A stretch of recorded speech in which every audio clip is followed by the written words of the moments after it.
Now that we have created our avatar, now we need to upload our avatar to our Google account.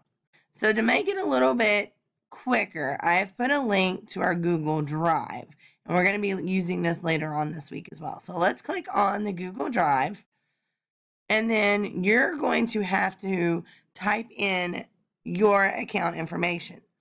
So you're going to have to put in your email address, the whole thing that's on the bottom of your card, your first name dot your last name at stu.jefferson.kyschools.us. You're going to type that whole thing in there.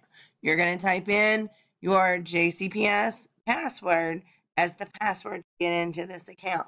Once you have it all typed in there and it asks you if you want to save this information, yes, definitely save it so we don't have to type this long email address in every time that we log in, because you are now logged in as you to the computer. So I'm going to go on and choose my account because I've typed mine in previously. So I'm going to log into my account. And then over here, I see my circle with my letter for my name. This is what I'm going to click on.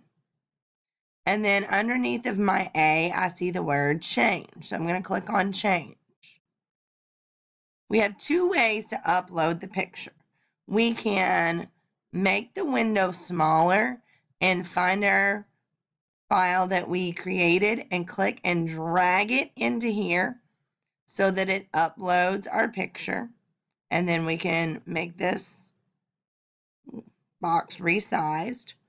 Or when we go to change, if that's too hard to move windows around and find it, you can select a photo from your computer, and then you got to make sure you're on the desktop, and then find the file. You won't have as many to look through as I do, and click on it, and then open.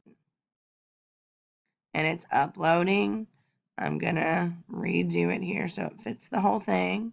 And then I'm going to click Set as Profile Picture. And once it loads, then I should start to see my avatar picture up here. You can see where I did my other account earlier. You can see the picture has shown up.